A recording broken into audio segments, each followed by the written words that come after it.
Hi everyone. I'm so sorry I'm late. I'm really terrible at electronic computer things. It's not my forte, so I've been struggling for a number of hours now trying to work this out, and I actually pre-recorded my reading, and then I didn't like it and it wasn't working out, and I can't get it to upload and I couldn't get it to edit.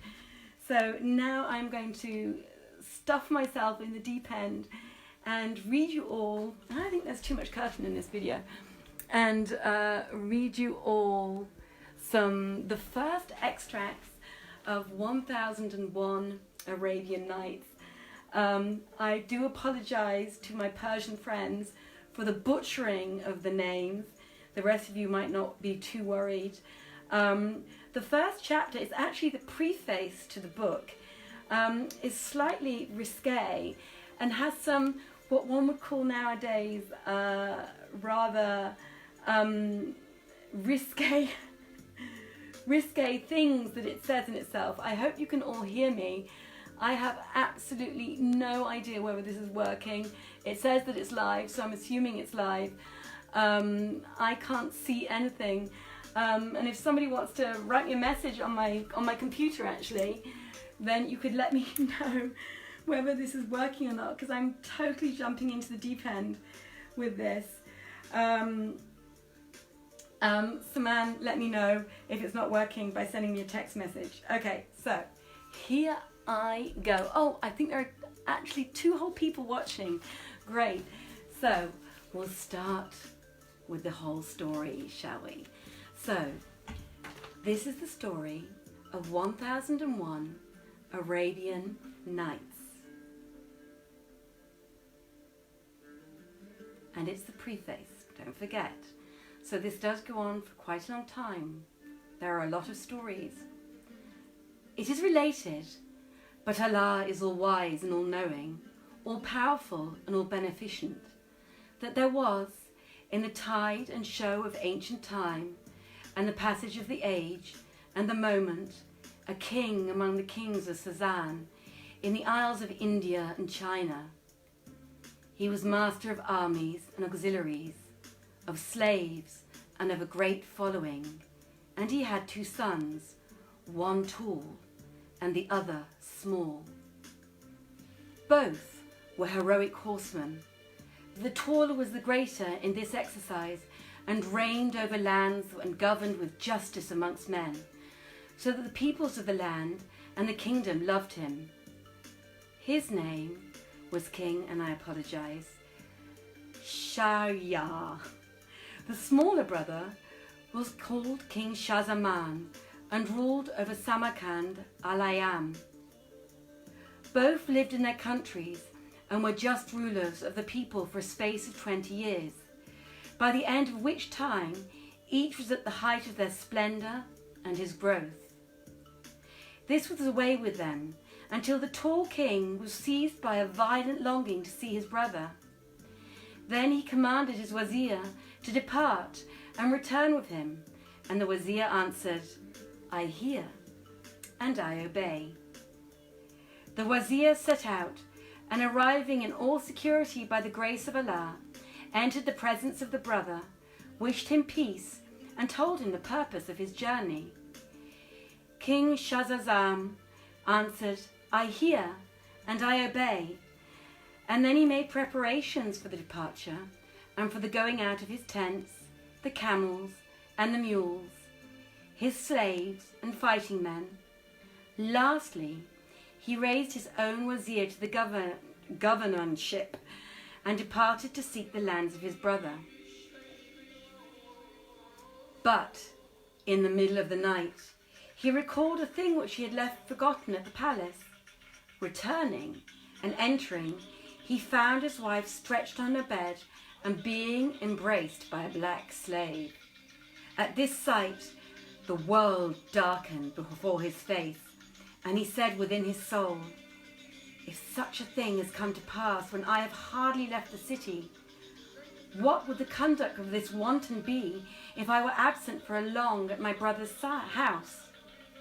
So he drew his sword and with one stroke killed them upon the carpet of the bed. Then he returned, ordered his camp to move forward, journeyed through the night until he came to his brother's city. I'm glad so many of you are watching. Thank you very much. His brother rejoiced at his approach, went out to meet him, and greeting him, wished him peace. Also, he adorned the city for him and began to speak with him jovially. But King Shahzaman remembered the affair of his wife, and a cloud of great grief veiled him. His cheeks became sallow, and his body frail. King Shahryar, seeing him in the past, and thinking it was due to his exile from lands and kingdom, questioned him no further on the subject, and let him be. But on a later day he said, "My brother, I know not, and yet I see your body grow frail, and your cheeks shallow." Upon which the young brother answered, "My brother, I am stricken in the heart of my heart." But he did not reveal why, and what had happened, and what he had seen his wife do. So the elder brother continued, "Then come hunting and coursing with me, for in that pursuit, perhaps your breast may throw off his trouble."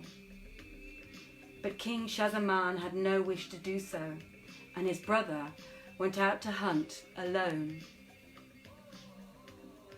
Now, there was in the king's palace certain windows that looked onto the garden, and as King Shahzaman leaned there and looked out, the door of the palace opened, and 20 women slaves with 20 men slaves came from it, and the wife of the king, his brother, was among them, and walked there in all her bright beauty. When they came to the pool of the fountain, they all undressed and mingled with one another. Suddenly, on the king's wife crying, "Oh, Masood! Ya Masood!" a gigantic Negro ran toward her, embraced her, and turning on her upon her back, enjoyed her. At this signal, all the other men slaves did the same with the women, and they continued thus a long while, not ceasing their kisses and embracings and goings in, and the like until the approach of dawn. At the sight, the king's brother said within himself, "By Allah, mine is even a lighter misfortune than his." So he let his grief and discontent slip from him, saying to himself, "Truly, this is more terrible than all which happened to me." And from that moment on, he began to drink and eat without pause. Meanwhile, the king, his brother, came back from hunting, and the two wished each other peace. Then the older brother, observing his younger brother, saw that colour and life had come back to him, and further that he, who had no longer dealt sparingly with his food, now ate abundantly. So, in his astonishment, he asked him the explanation for this, and the other answered, "Listen, and I will tell you the cause of my former pallor. You see, when you sent your wazir to me to require my presence at your side, I made preparation for departure and left my city. But afterwards, remembering the present which I destined for you, and which I gave you at the palace, I went back and found my wife lying with a slave, the two sleeping upon the carpets of my bed. I killed the pair of them, and made my way to you, thrice wretched in my thought for what had happened. That was the cause of my former paleness and loss of strength. Now, as for the return of my colour to my cheeks, spare me, I pray, from speaking of it." When the brother heard these words, he said, "But by Allah, I conjure you, tell me the other half of this matter." So the younger brother told him all he had seen. And King Shahryar exclaimed, "First I must see this with my own eyes." To this his brother answered, "Make it appear then that you are going to a hunt and course, but hide instead with me, and you shall be witness of the sight and see the truth of it." Immediately the king proclaimed his departure by the public crier, and the soldiers went out beyond the city with their tents. The king went forth also, and settling himself in his tents, said to his young slaves, "Let no one enter." And then he disguised himself, and leaving secretly, went towards the palace where his brother was. On his arrival, he stationed himself at the window giving on to the garden. Scarcely had an hour passed when the women slaves, circling about their mistress, came into the garden with the men slaves, and they did all that his younger brother had told of them, and passed the time in their diversions until the beginning of sun's decline.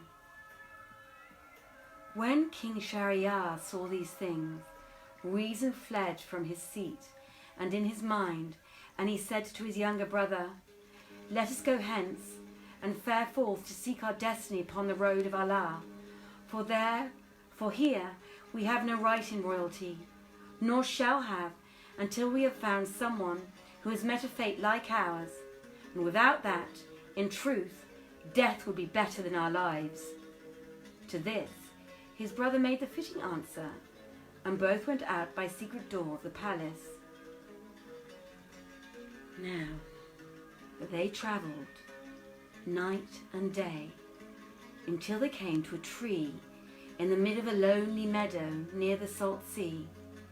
In this meadow there was an islet of fresh water, at which they drank, and afterwards sat down to rest. An hour had hardly passed when the sea began to trouble, and suddenly a column of black smoke came up, out of which the genie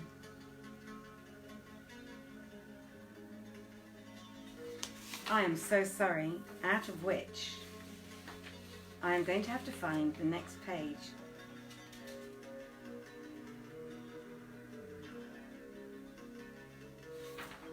Excuse me, I'm going to try and get this right. Out of which rose to the sky a movement towards the meadow.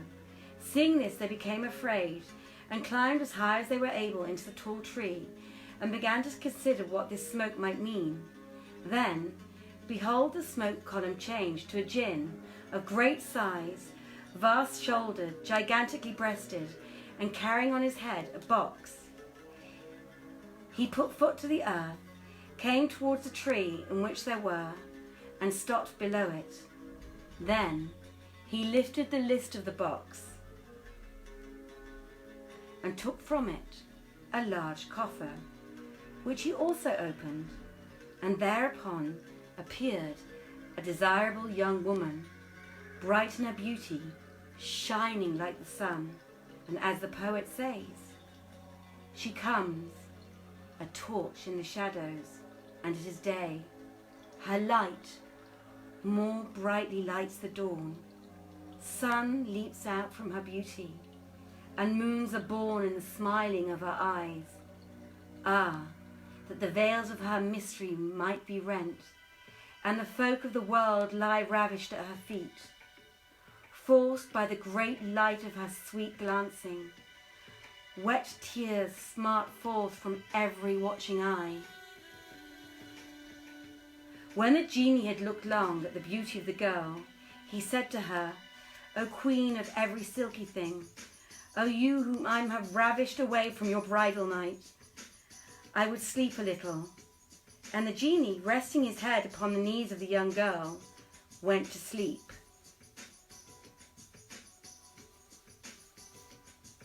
Then the young woman raised her head and saw the two kings hidden in the treetop. At once she lifted the head of the jinn from her knees, rested upon the ground, and stood up beneath the tree, saying to them by signs, "Come." "Have no fear of the Ifrit." They also answered by signs, "Allah be with you. Pray excuse us from such a dangerous undertaking." And she said, "I conjure you by Allah, come down quickly, or I shall wake the Ifrit, and he will kill you with the worst of deaths." Then they were afraid and came down beside her, and she said at once, "Come, pierce me violently with your lances. If not, I will wake the Ifrit." Then Shahryar said fearfully to Shah-Zaman, "You, my brother, do first what she requires." To which the other answered, "I will do nothing until you have given me an example, my elder brother." Quite clever. And each began to coax the other, making with their eyes gestures of coupling, kind of like that. And then she said, Why do I see you working with your eyes in this way? If you do not come forward and do it to me at once, I will wake the Ifrit." And so, in their fear of the jinn, they both did to her as she had commanded, and when they were well wearied, she said, "You are indeed experienced riders." Then drawing from her pocket a little bag, she took from it a necklace of 570 seal rings, imagine that amount, saying, "You know what these are?" And they answered, "We do not know." Then she said, "The givers of these seal rings have all coupled with me, lucky them, and on the unwitting horns of the Ifrit. So now, O brothers, give me yours." And then they gave her their seal rings, taking them off their hands. Whereupon she said, "Know that this jinn carried me off on the night of my marriage, prisoned me in a coffer, and placed that coffer in a box fastened. About the box 7 chains, yes, and then laid me at the bottom of the moaning sea that wars and clashes with its waves. But he did not know that whenever one of us women desires a thing, nothing can prevent her from it." And the poet said besides, "Friend, trust not at all in women's smiles at their promising, for they lower or they love at the caprice of their parts. Filled to the mouth with dissent, they lavish a lying love, even while they very floss fringing their silks is faithless. Respect and remember the words of Yusuf. Forget not Ibris worked all Adam's woe with one woman. Rail not, my friend, at this house at whom you are railing. Mild love tomorrow will give place to madness. Say not, if I love, I'll escape the follies of loving, but rather, only a miracle brings a man safe from among them." At these words, the brothers marvelled, even to the limits of marvelling, and said to each other, "If this be a jinn, and in spite of his power, much more horrible things have happened to him than to us, it is an adventure we ought to console us." At that same hour, they left the young woman and returned each to his own city. When King Shahryar entered his palace, he caused his wife's head to be cut off at the neck, and in the same way the heads of the slaves of both men and women.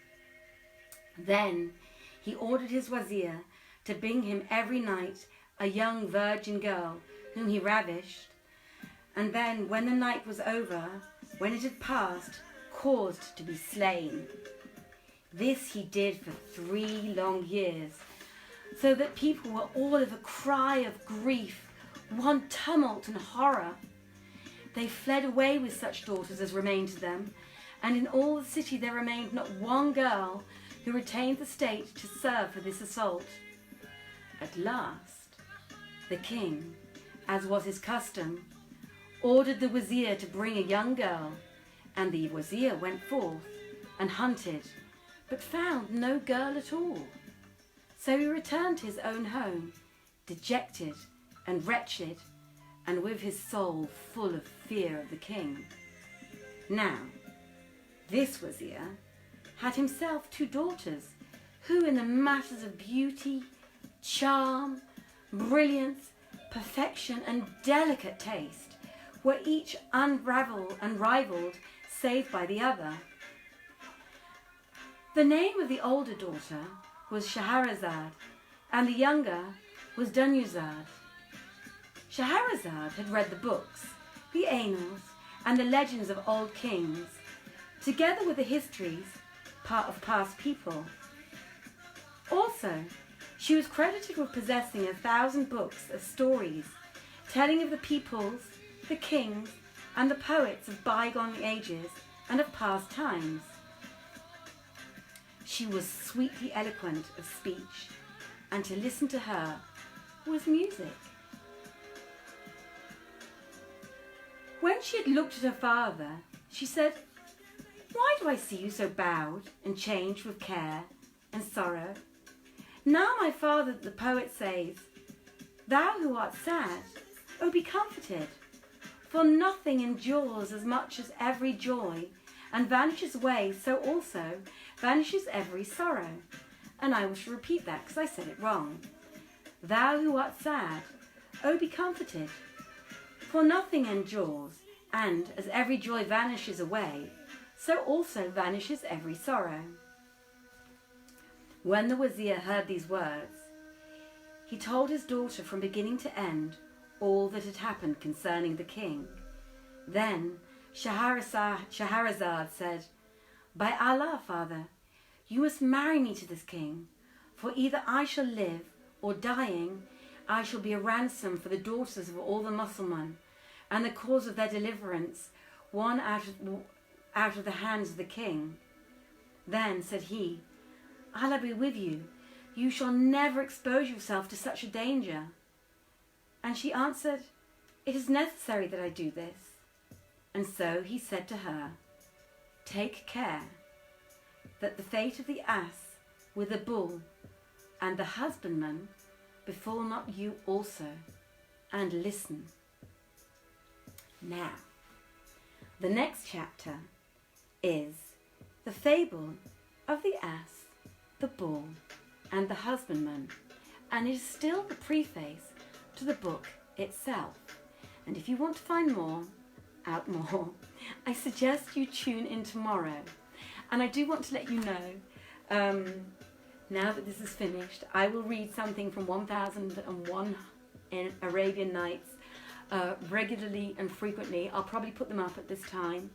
I am also going to put up things from other artists that they will also do live, or that they have sent me, things that they would like to show you, ways of entertaining you.